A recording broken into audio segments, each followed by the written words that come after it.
Assalamualaikum warahmatullahi wabarakatuh.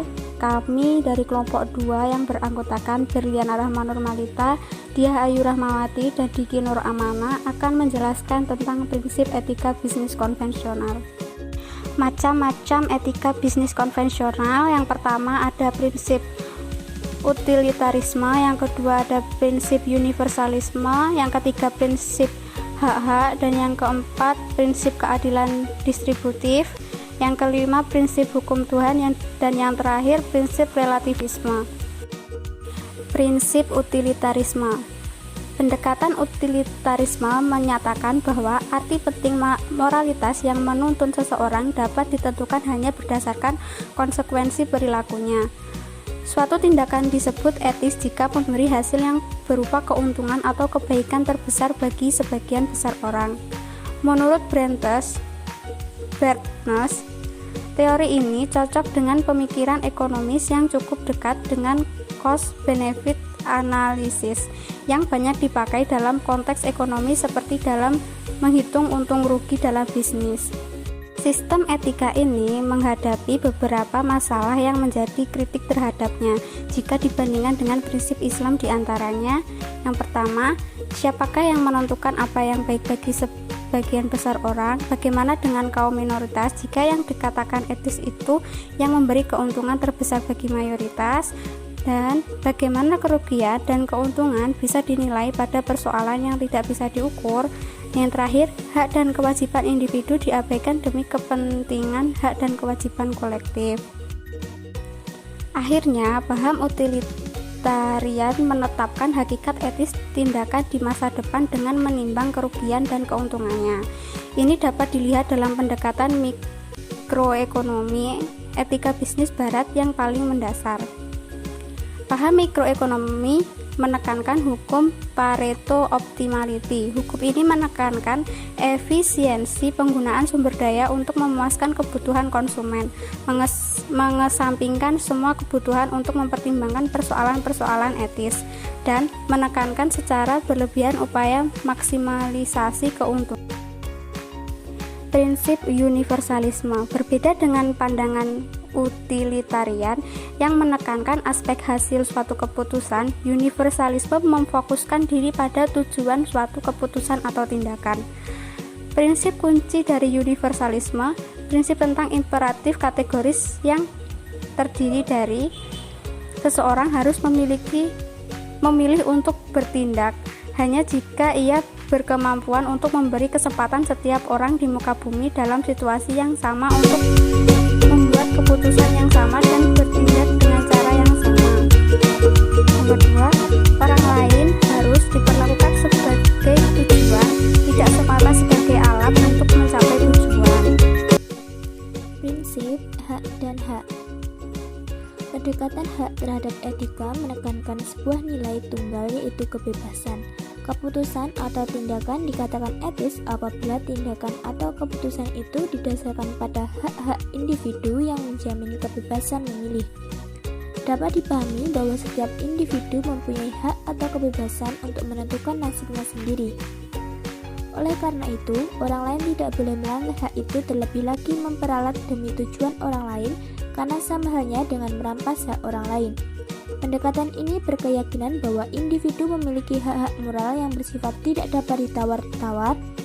Antara hak dan kewajiban harus seimbang, dan sebelum menuntut hak seseorang, harus terlebih dahulu menunaikan kewajibannya. Prinsip keadilan distributif. Agar disebut etis, suatu keputusan atau tindakan harus menjamin pembagian kekayaan, keuntungan, dan kerugian secara adil, yaitu dengan cara 1. Setiap orang mendapat pembagian yang sama. Sebagai contoh, ketika suatu perusahaan membagikan keuntungan tahunannya, setiap orang yang berhak harus menerima bagian yang sama dengan yang lain. Kedua, setiap orang mendapatkan bagian sesuai kebutuhan masing-masing. Sumber daya seharusnya dialokasikan kepada setiap individu atau departemen berdasarkan tingkat kebutuhan yang mereka perlukan. Ketiga, setiap orang mendapatkan bagian sesuai usaha masing-masing. Yang keempat, setiap orang mendapat bagian sesuai kontribusi sosial masing-masing. Contohnya, Jika suatu perusahaan membuat program khusus mengenai persoalan-persoalan sosial seperti pencemaran lingkungan, maka perusahaan tersebut harus mendapat penghargaan. Sementara perusahaan lain yang kurang memberi perhatian terhadap persoalan tersebut tidak mendapat penghargaan. Dan yang kelima, setiap orang mendapat bagian sesuai jasanya. Misalnya, dalam suatu perusahaan pada pembuatan keputusan promosi, rekrutmen, dan pemecatan harus dilakukan berdasarkan jasa individu dan tidak ada alasan lain seperti nepotisme, favoritisme, atau kepentingan pribadi. Oke, yang selanjutnya ialah prinsip hukum Tuhan. Nah, ini keputusan-keputusan etis dibuat berdasarkan hukum Tuhan yang ada di dalam kitab suci dan tanda-tanda alam. Banyak penulis, termasuk Thomas Aquinas, percaya bahwa dengan mempelajari baik kitab suci maupun alam, manusia akan dapat bersikap etis sebagai contoh dalam bisnis. Etika yang berdasarkan hukum Tuhan dalam kitab suci tentang keuntungan dan bunga, di mana keuntungan para pedagang dan bunga tidak ditolak atau tidak dilarang dalam Alkitab sebagaimana yang dikutip dari pendapat Calvin. Bahkan para pengikut Calvin mengungkapkan prinsip berdoa dan bekerja. Islam memiliki perspektif yang berbeda seperti yang diungkapkan Toha Al-Jabir Al-Awani bahwa manusia telah diperintahkan oleh Allah Subhanahu wa taala untuk melakukan dua bentuk pembacaan yang berbeda secara terus-menerus, pembacaan firman-firman Allah dan pembacaan alam semesta. Mereka yang hanya melakukan pembacaan dalam bentuk yang pertama akan menjadi asketis. Kadangkala pembacaan seperti ini akan membuat mereka tidak seimbang dan tidak mampu untuk berpikir sendiri. Yang selanjutnya ialah prinsip relativisme. Prinsip relativisme menekankan bahwa tidak ada kriteria tunggal, universal yang dapat dijadikan acuan untuk menentukan suatu tindakan yang etis atau tidaknya.